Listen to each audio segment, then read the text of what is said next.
Hi everyone, this is Mr. Edelman with another screencast for you, this time to do some current events updates in regards to the presidential election. So in class together, we've spent a lot of time talking about the race to the presidential election, which again will take place in November. But before people go and vote for who they want to be president, again, the process that is taking place now is the race to the through the primary elections. Most importantly, on the Democratic side, which needs to select their opposition candidate that is going to go against Trump in the general election, and that is going to be decided at the national convention, which is going to take place over the summer, perhaps, unless that is delayed as well. So our headline for today is this from the New York Times: New York delays presidential primary. And we're going to talk a little bit about that decision and the effects that it has on the primary election process and the general election. So, to some degree, this shouldn't be a surprise. Initially, New York was supposed to go to the polls on April 28th, and people were supposed to vote again in person unless they have already selected for an absentee ballot. But the majority of people that vote in person. And so, given that, and given the fact that this is not so far off, it kind of makes sense that Cuomo would take action and delay the New York primary. But that doesn't mean that it's not controversial, and there aren't significant consequences to that as well. So let's talk about some of those things, and let's talk about what has taken place so far in the primary. So the site that I actually like to use the most to take a look at the delegate count and what's taken place so far is the Bloomberg website. This was published by Bloomberg, the company, the research and data company, not necessarily as a candidate, but as a business. But it does a really, really good job in terms of breaking down what the voting's been like in the Democratic primary so far by state. But what we're most concerned with is the total delegate count. Okay, so this is how the delegates count stands so far. Again, we left off with Joe Biden in the lead, and that took place after a shift from Bernie Sanders winning the most delegates in the first few primaries and caucuses to Joe Biden taking over and being the front runner in the election. And something else that we talked about was pledge delegates versus super delegates. Okay. And so again, what a pledge delegate means is at the convention, that person has to vote for the candidate that received the most votes in their state. They are pledged to that candidate, and they can't diverge from the popular vote in terms of the will of the people. Super delegates are a bit different. They're more controversial, similar to when we talked about the Electoral College, that the Electoral College has final say. I guess both pledge delegates and super delegates, right? They get the final say. They're voting. So the people, when you go to the polls and vote for a primary candidate, you're indirectly voting for a nomination because, again, the pledge delegates and the super delegates will have the final say. But pledge delegates, again, have to vote with the people. Super delegates don't. They can vote for whichever candidate they want. And they played a major role last presidential election in terms of when Bernie was running against Hillary. And there were super delegates that decided that they were going to cast their votes in favor of the frontrunner of the party or the party's choice, which was Hillary, perhaps even if there were states where the majority of people voted and casted their votes for Bernie Sanders. So that's why there's a more heightened attention paid to the system and super delegates now. So what happens is in order to clinch and win the nomination at the convention, right, you have to have at least 1,991 pledged delegates. If you have that number, you will automatically become the nominee at the convention based upon the party's rules. If that's not the case and neither candidate gets to that 1,991, then the superdelegates get to have a say as well, right? And then the superdelegates again could vote for whoever they want, and hopefully that will bring a candidate to the 2,376 mark. That is the number of delegates that you need pledged and superdelegates to win the nomination at the convention. So again, these are the other Democratic candidates who have dropped out of the race. Oh, Tulsi Gabbard has officially dropped out. I didn't even know that. We talked about Elizabeth Warren, Michael Bloomberg, Pete Buttigieg, Amy Klobuchar. Buttigieg, and Bloomberg all endorsed Joe Biden because, again, they're centrist candidates, and so they decide they want to drop out. They don't want to take votes away from Joe Biden, and they're supporting Joe Biden. Elizabeth Warren, who is more towards the left and less of a centrist than Joe Biden, is kind of politically ideological wise very similar to Bernie Sanders, but has not officially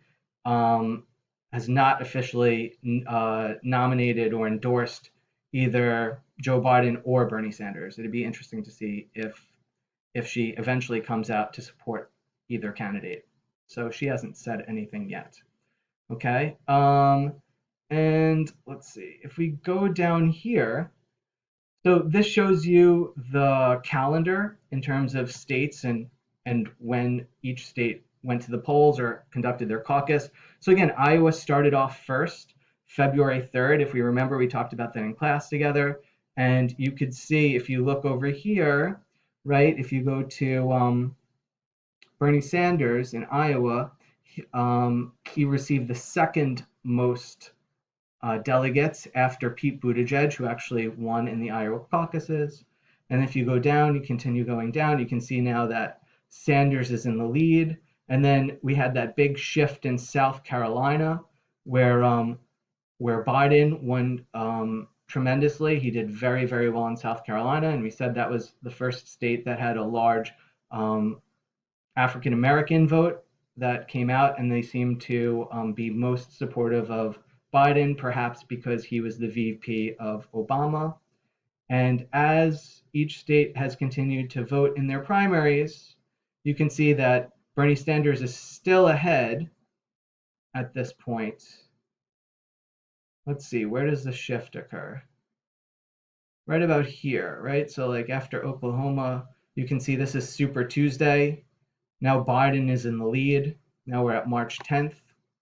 Okay, so here's April 28th. This is where Ohio is also supposed to vote. This was when New Yorkers were supposed to go to the polls. But I think many of these states over here, they have postponed their primaries. And I should also point out that Puerto Rico, again, Puerto Rico is, since it's a territory and not a state, if you live in Puerto Rico, you cannot vote for president.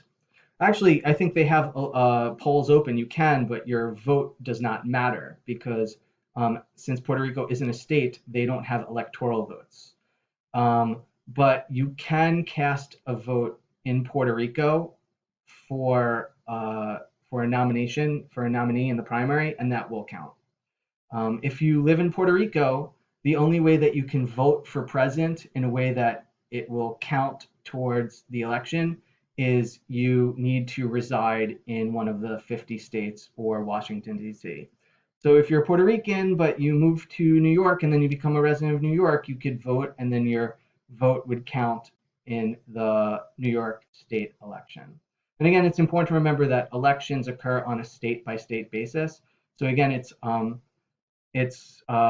Andrew Cuomo, New York's governor, that could make this decision, which he did today in terms of postponing the primary in New York. So we can continue down, and you can see that now New York, instead of being on the calendar for April 28th, they're all the way over here where our primary, our Democratic primary, is going to take place on June 23rd.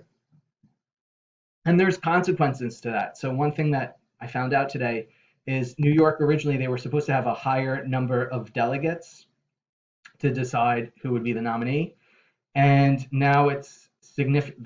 They lost some delegates by making the decision to delay their primary.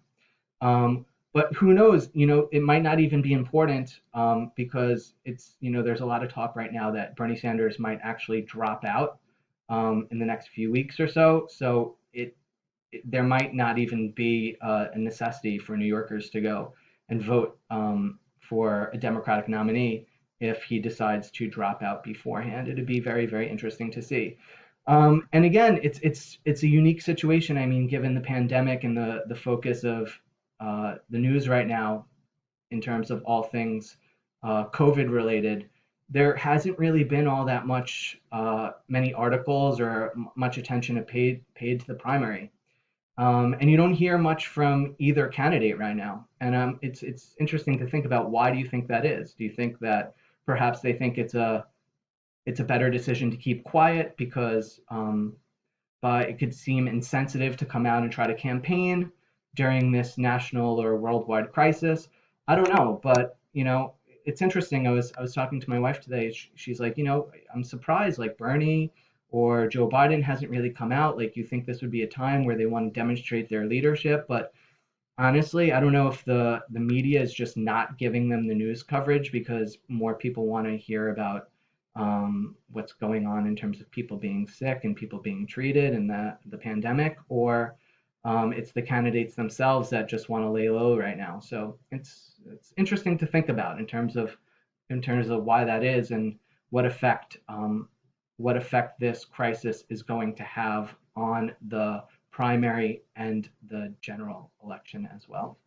So the last thing I want to show you again is the event that will ultimately determine who wins the nomination is a national convention.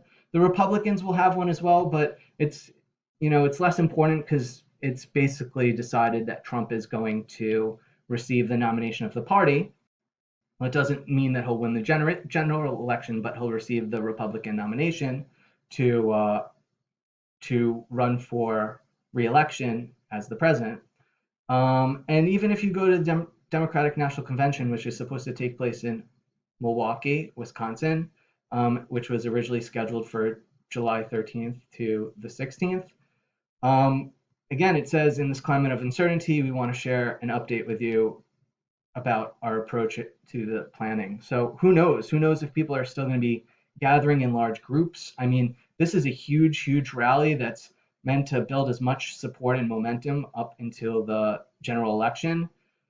So who knows? I mean, I don't know what would take place if this was postponed as well. I don't know. Could you postpone a general election for president? Possibly. I don't know. This is in uncharted waters. I don't think anything like this has happened before. We can do some research on that. That's a great question. Like, what case studies are there in terms of postponing a general presidential election? But it's worth looking into. It's worth finding out more. And again, it's every day is a learning experience to see what is going on in terms of how this crisis is affecting our government and also our economic system. So this is probably the most relevant time to be studying both of those things, and I'm glad that we can study those things together. And I look forward to hearing your questions so we could learn more together. So stay happy, stay healthy, and stay productive. Take care.